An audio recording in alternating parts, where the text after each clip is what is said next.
Di sebuah desa kecil di Kalimantan, di balik rimbunnya hutan dan sunyinya malam, seorang gadis muda bermimpi menjemput masa depan yang lebih baik. Tak pernah ia tahu, satu langkah salah bisa menyeretnya ke lubang kegelapan tempat nyawanya hampir direnggut. Inilah kisah nyata tentang harapan, pengkhianatan, dan mukjizat di ujung maut. Pagi menyapa desa Sukamaju dengan kelembutan embun yang menetes di pucuk daun.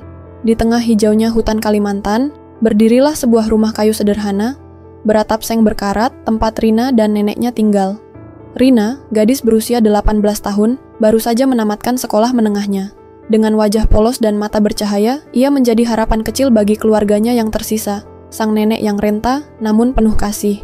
Setiap pagi, Rina membantu nenek berjualan di warung kecil di pinggir jalan desa. Ia menyusun buah, menimbang beras, atau sekadar menyapu halaman berdebu. Di sela kesibukannya, pikirannya kerap melayang, membayangkan masa depan yang lebih baik, kehidupan yang lebih layak dari sekadar bertahan di desa terpencil ini. "Rina, jangan pernah takut bermimpi," ujar neneknya suatu sore saat mereka duduk di beranda, menatap langit yang mulai berwarna jingga. "Tuhan akan selalu menjaga orang yang berusaha." Kalimat itu bagai suluh yang menyala dalam hati Rina. Ia ingin membalas cinta dan perjuangan neneknya. Ia ingin bekerja, membantu, membawa kebahagiaan yang lebih dari sekadar hasil jualan di warung tua. Namun di balik tekad itu, Rina tidak sadar bahwa dunia di luar sana tak selalu seindah mimpinya. Dunia yang keras, penuh tipu daya, menanti dalam bayang-bayang harapan muda yang polos. Suatu hari, datanglah Buria ke warung sederhana Rina. Wanita itu mengenakan pakaian rapi, tas kulit mengilap di pundaknya, dan senyum ramah yang mudah membuat orang percaya. "Rina, maukah kau bekerja di restoran di Kamboja?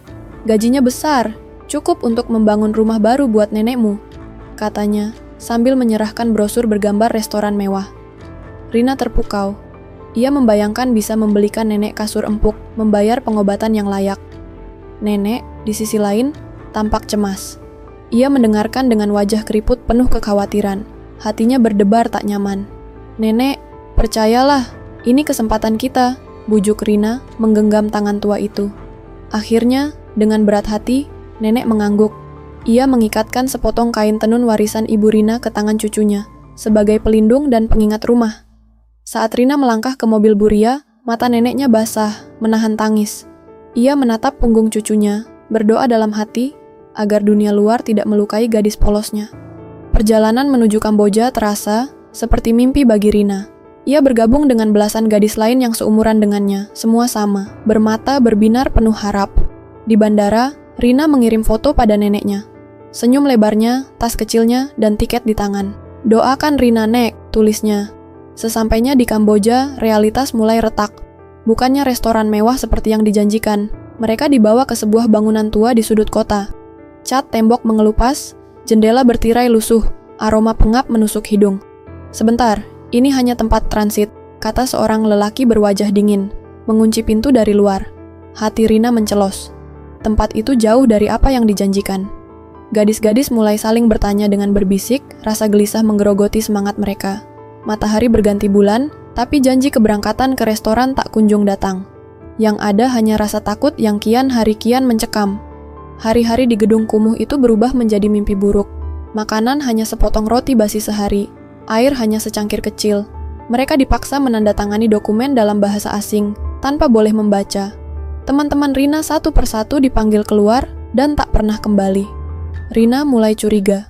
Ia mendengar bisikan tentang perdagangan manusia, tentang organ tubuh yang dijual di pasar gelap. Ketakutan merayap dalam tiap tarikan napasnya. Suatu malam, Rina duduk memeluk lutut di sudut ruangan, memegangi kain tenun dari neneknya. Ia berdoa berulang-ulang dengan suara bergetar. Ia ingin pulang. Ia ingin sekali lagi mendengar suara nenek memanggil namanya. Dalam kesunyian itu, Rina sadar. Ia harus tetap kuat. Jika tidak, ia akan hilang begitu saja seperti teman-temannya. Malam itu, pintu kayu reyot terbuka dengan keras. Dua pria bertubuh besar menyeret Rina keluar. "Diam, cepat!" bentak mereka. Rina berusaha meronta, tapi tubuhnya terlalu lemah. Ia dibaringkan di atas meja operasi. Cahaya lampu menggantung, menyilaukan matanya. Ia melihat alat-alat medis yang belum dibersihkan, bau anyir menyengat. Tangan dan kakinya diikat. Dalam ketakutan yang mendalam, Rina memanggil nama nenek dalam hatinya. Ia merasakan air mata panas mengalir, Tubuhnya gemetar hebat. Tepat saat seorang pria bermasker mengangkat pisau, suara ribut terdengar dari luar. Suara langkah sepatu berat, teriakan dalam bahasa keras. Pintu didobrak. Polisi bersenjata masuk, meneriakkan perintah. Para pelaku diringkus. Rina dan gadis-gadis lain dipeluk petugas. Tangisan pecah. Ia selamat. Tuhan masih menjaganya. Beberapa minggu berlalu di penampungan perlindungan. Rina menjalani pemeriksaan medis dan terapi trauma. Polisi lokal dan KBRI membantu proses pemulangan. Saat pesawat menyentuh tanah Indonesia, Rina menangis. Ia bukan lagi gadis yang sama. Ketangguhan dan luka membentuk dirinya menjadi lebih dewasa. Sore itu, di bawah langit Jingga Kalimantan, Rina turun dari mobil pemerintah. Dari kejauhan, neneknya berlari terseok memanggil namanya. "Nenek!" Rina berlari, memeluk tubuh kurus itu erat-erat. Tangis mereka pecah, menghapus duka masa lalu. Di beranda rumah mereka, Rina berjanji dalam hati. Ia akan membangun masa depan baru, tapi dengan hati-hati. Ia ingin memperingatkan teman-temannya, siapapun, untuk tidak mengulangi kesalahannya. Matahari terbenam, tapi semangat hidup mereka baru saja terbit. Tidak semua jalan indah membawa kita pada kebahagiaan. Kadang, di balik tawaran manis, tersembunyi jebakan yang mengintai nyawa. Dari kisah Rina, kita belajar. Bermimpilah setinggi langit, tetapi tetaplah melangkah dengan hati-hati.